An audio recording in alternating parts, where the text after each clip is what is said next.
y'all move. Get in line.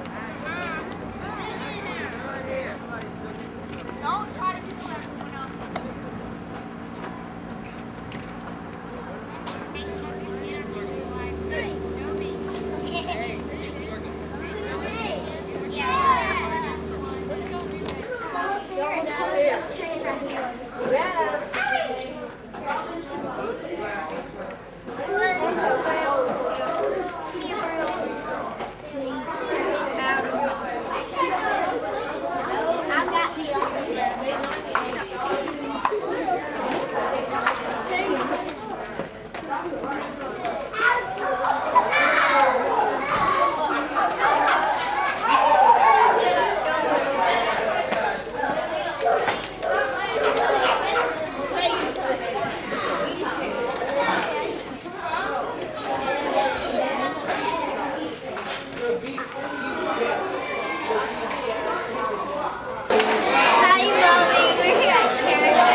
Now go up. Keep going, keep going, keep going.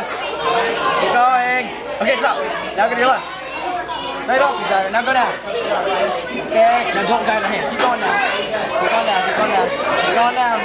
Okay, stop. Now go to your right again. Right, right. Okay, stop. Now go up a little bit. Go. Push. Take your hand up. Okay, go up. Don't draw. Just go up. Okay, now don't die. Now put your hand right there. Now make a triangle. Make a triangle. Alright, you guys did a great job.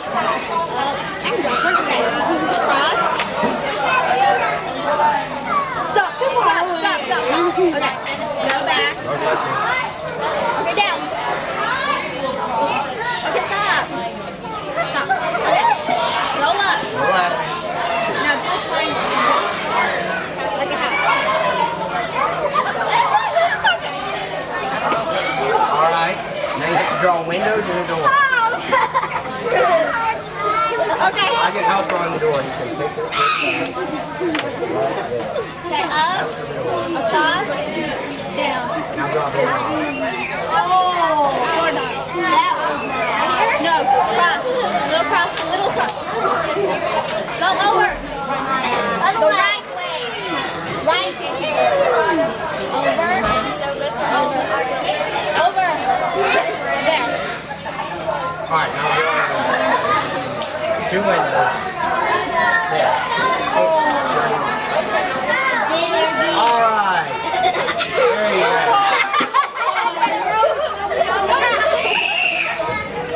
Wait, I'll take it.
attention to ourselves.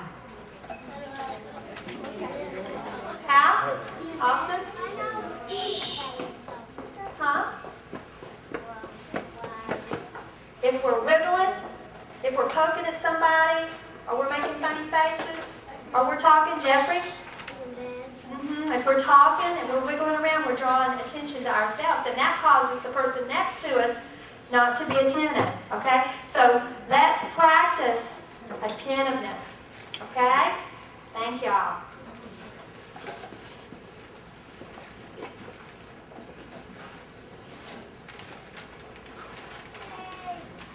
Thank you very much for inviting me out and a chance to read a story to you. I started in 4-H a long, long time ago. Some of you are smaller than when I got started, but it was a great opportunity, and it still is, and I'm here today to be a part of 4-H one more time. It's a lot of fun. Gratefulness and history, the log cabin days. When Abraham Lincoln was 7 years old, his family moved from Kentucky to Little Pigeon Creek in southern Indiana. Abe's father cleared some land for them to build a log cabin, but their first house was only 3-sided shelter.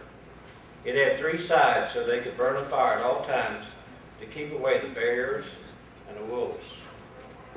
The shelter was only supposed to be a temporary home until Pa and Abe built their log cabin.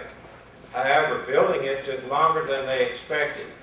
Their temporary home was fun in the summer and fall, but when winter came, even a big fire couldn't keep them warm. The cold wind blew the rain and the snow into their blankets as they slept on the ground. Abe's sister Sarah complained Abe and Pa weren't working fast enough to complete the cabin. Abe, however, reminded her to be patient. Pa and I will finish the cabin soon, he would tell her. Did you spot the I will? What I will do, did he exhibit? I will not what? I will not what? Ow. I will not complain. I will not complain. Good. And I will finish the cabin soon. Although living in the three-sided shelter was hard, Abe did not complain, but was content with what he had. Sarah was Abe's older and only sister. They spent a lot of time playing together in the woods and working on their family's little farm. After Abe and Pa finished building the cabin, some of their relatives came to live by them. An aunt, an uncle, a cousin moved into the little 3-sided shelter while building their own cabin, just as the Lincoln family had. The next summer brought tragedy to the Lincoln family. Both his aunt and uncle died. So their cousin Dennis came to live with them. A month later, Abe's mother became ill. She had cared for his aunt and uncle all the time that they were sick, and they became ill, and then she became ill herself. Within 2 weeks she had died. Abe was only 10 years old. Years later, Abe would say that all he was or hoped to be, he owed to his angel of a mother. Did you spot the I will? Abe showed his appreciation, his gratefulness for his mother. After Abe's mother died, his father traveled back to Kentucky and left Abe, Sarah, and their cousin Dennis alone in the log cabin for over a month. Their pa had been gone so long that Abe, Dennis, and Sarah started to consider how they would live if he never returned. When they were chopping wood one day, they heard the sound of horses pulling the wagon. "Come on," shouted Abe as he put down his axe and started running. "Let's see who's coming." Pa was home, but he didn't come back alone. He brought with him a new wife, 2 new sisters, and a brother. Abe and Sarah weren't quite sure if they liked this or not. They watched, and the new Miss Lincoln, she had starched skirts, broad which they had never seen before. There were cooking pots and pans and dishes and silverware and a big pile of soft, thick quilts. For supper, they ate on their new table. Abe noticed that Sarah looked different. Her hair was combed. Her face was washed. And she wore a clean dress. Sarah. She gave me this dress, Sarah whispered to Abe, and I thought I would scream when those girls combed all the tangles out of my hair. The supper tasted good. They began to like his new mother and the way that she did things. When they had lived along with their cousin, they hadn't paid too much attention to washing. Now forgetting to wash up just didn't seem right. They decided it would be a good idea to patch up the cracks in the wall of the cabin where the wind blew in and build a wooden floor over the dirt. Abe knew that he would never forget his real mother, but he was thankful for the new one his father had brought to their new home. Did you spot the I will? Abe learned to take care of a few things he and his family owned. When they lived in Kentucky, Abe and Sarah's mom had persuaded their pop to let the children go to school. Although they were able to go only a few months, Abe learned quickly how to read, write, and do arithmetic. Their teachers taught them much more than reading and writing, though. They taught them good manners, how to properly introduce people, how to write a letter, how to behave in public meetings. Because of his character and skill, Abe was asked by the new Miss Lincoln to teach her son and daughters the things that he had learned. Elizabeth and Matilda take a learning quite well, but John is a little slow. Do you think you could help him? She asked. I reckon I could, Abe replied.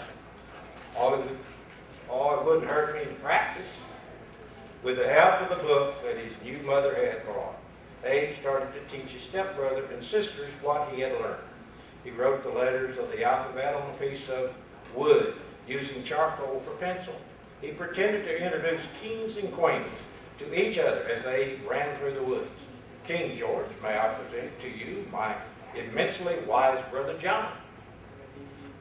President Washington, I am honored to make your acquaintance. They practiced writing letters on wooden shingles. Miss Lincoln wanted her children to learn reading, writing, arithmetic, and especially good manners. Under Abe's tutoring, the girls wrote to each other on pieces of kindling. Kindling is a little piece of wood that you use to start a fire. Okay. My dearest sister Matilda, I hope that you might accompany me to Mrs. Calhoun's for tea on Tuesday next. Your devoted sister Elizabeth. My devoted sister Elizabeth, with much gratefulness, I accept your invitation to tea at Miss Calhoun this Tuesday. Your dear sister Matilda. Our grandest and loving mother, thank you for the magnificent squirrel stew that graced our table this past night. Your gracious and loving daughter, Elizabeth, Matilda, and Sarah. Did you spot the I will? Abe's mother taught her family the importance of the written thank you note. Several years later, Sarah announced at the supper table that Aaron Grigsby, a neighbor, had asked her to be his wife, and she was wanting to accept. Abe responded, he'll be getting himself a fine wife. After the wedding, Abe missed the big sister, but she and Aaron lived only a few miles away. And within a year came the news that they were expecting their first baby. But it was not to be. Both Sarah and the baby died before the birth. Abe could not believe his beloved sister was gone. After the funeral, Aaron stayed with Abe for a few days. Remember what the preacher said, Sarah, and I were wed. He said, may their times together be blessed and joyous. I remember Aaron, replied Abe. Well, Abe, it was. Well, Abe, it was, but we haven't had much time. But it was blessed and joyous. Abe agreed, though grieved over his sister's death. he was thankful that Sarah's final years on earth had been a blessed and joyous time. Did you spot the I will? Abe saw the benefit of his sister's life rather than the pain of her death. Right here in the yellow shirt. What's good character? Yeah? But what's the definition? It's doing what? Doing the right thing when nobody else is looking. It's doing the right thing when nobody else is looking at us. It's not doing what we want to do, but it's doing what we ought to do. Okay, let's say that together. Character is doing not what we want to do, it's doing what we ought to do. It's doing the right thing when nobody else is looking. Okay? You guys have done a great job being attentive, listening, and watching, and sitting still, and I appreciate that. We want to recognize Mr. Taylor for a character quality this afternoon. He has shown us the character quality of benevolence. Do y'all know what the definition of benevolence is? Anybody know what benevolence means? Okay? Benevolence means that we give to others basic needs without having as my motive personal reward. Okay, that means we give to other people without expecting a thank you or anything in return. And he has shown us by benevolence, because you see these beautiful books? Every one of you, each family here is going to get to take one of these books home with you. Okay? And guess what? This book has all the character qualities that we studied this week, plus about 40-something other ones. Did you know there's 49 character qualities? And we did 6 this week. So we all have a lot to learn. We can always improve our character, can't we? Okay, so I want y'all to give him a big thank you, okay? Let's celebrate